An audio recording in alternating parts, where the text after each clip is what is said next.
Pack drama world one کو subscribe, like اور share کریں اور بیل آئیکن دبائیں۔ نعمان صاحب، لگتا ہے آپ کو میری بات سمجھ میں نہیں آ رہی ہے۔ میں نے آپ کی طبیعت پوچھنے کے لیے کال کیا۔ کیوں بار بار کالز کر رہے ہیں آپ مجھے؟ اس سے تو یہ لگ رہا ہے کہ آپ کی طبیعت میں کافی غصہ ہے، کیونکہ میرے منع کرنے کے باوجود کالز کرتے ہیں آپ۔ سمجھ میں تو آ رہا ہے۔ اگر میری کال کرنے پر آپ پریشان ہوتی۔ غلطی تھی میری، بس اٹھا لی میں نے آپ کی کال۔ میں اتنا برا بھی نہیں۔ برے نہیں ہیں آپ، تو وہ یہ کہہ رہی تھی کہ آپ میرے لیے پسندیدگی کے جذبات رکھتے ہیں۔ قسط کا آغاز ایک ایسے جملے سے ہوتا ہے جو اجرح کے دل کو چیر کر رکھ دیتا ہے۔ اسے یاد دلایا جاتا ہے کہ وہ ایک بار پھر دلہن بننے جا رہی ہے اور یہ اس کی تیسری شادی ہوگی۔ یہ الفاظ سن کر ایسا محسوس ہوتا ہے جیسے اجرح کی زندگی اب دوسروں کے فیصلوں کی محتاج بن چکی ہو، مگر اس سے پہلے کہ وہ کچھ سمجھ پاتی، گھر میں ایک اور بڑا ہنگامہ کھڑا ہو جاتا ہے۔ نتاشا اور اجرح کے درمیان ہونے والی تلخ جھڑپ اس وقت شدت اختیار کر لیتی ہے جب اجرح غصے میں آ کر نتاشا کو تھپڑ مار دیتی ہے۔ یہی ایک تھپڑ پورے گھر کا سکون برباد کر دیتا ہے۔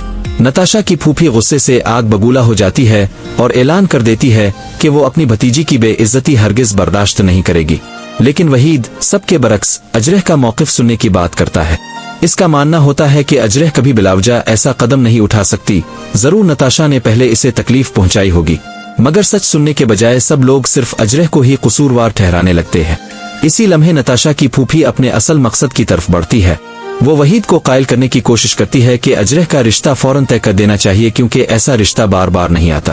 حیران کن بات یہ ہوتی ہے کہ وہ جان بوجھ کر یہ حقیقت چھپا لیتی ہے کہ لڑکا پہلے سے شادی شدہ ہے۔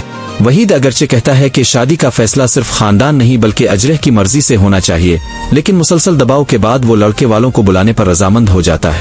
یہی وہ لمحہ ہوتا ہے جہاں اجرح کے خلاف ایک نئی سازش مکمل شکل اختیار کر لیتی ہے۔ ادھر فرحین اپنی والدہ کو سمجھانے کی ہر ممکن کوشش کرتی ہے کہ وہ نعمان کی خوشی کا خیال رکھے۔ وہ صاف الفاظ میں کہتی ہے کہ نعمان کے دل میں اجرح کے لیے خاص جذبات ہیں اور اگر اس کی مرضی کے خلاف فیصلہ کیا گیا تو وہ کبھی خوش نہیں رہ سکے گا۔ لیکن ضد، انا اور پرانی سوچ محبت سے زیادہ طاقتور ثابت ہوتی ہے اور فرحین کی ہر بات نظر انداز کر دی جاتی ہے۔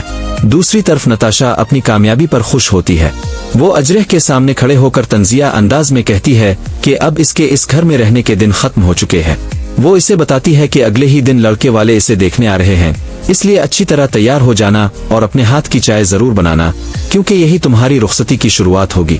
نتاشا کی ہر بات میں انتقام صاف دکھائی دیتا ہے جبکہ اجرح خاموشی سے اس سازش کا بوجھ اپنے دل پر اٹھائے کھڑی رہتی ہے۔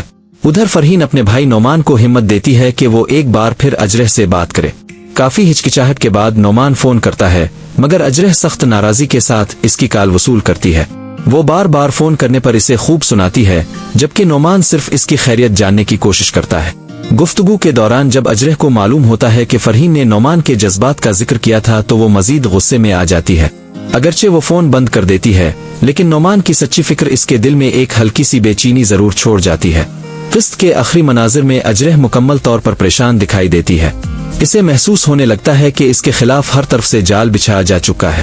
وہ سوچتی ہے کہ اگر خالو نے بھی اس کا ساتھ چھوڑ دیا تو اس کے پاس کیا راستہ بچے گا؟ کیا وہ اپنی مرضی کے بغیر اس شادی پر مجبور کر دی جائے گی؟ کیا نعمان وقت پر حقیقت جان کر اجرح کا ساتھ دے پائے گا؟ آخر نتاشا اور اس کی پھوپھی اپنی خطرناک سازش میں کامیاب ہو جائیں گی؟ ان تمام سوالوں کے جواب آنے والی قسط میں سامنے آئیں گے جو اس کہانی کو ایک نئے اور انتہائی دلچسپ موڑ پر لے جانے والی ہے۔ Thanks for watching Pack Drama World 1.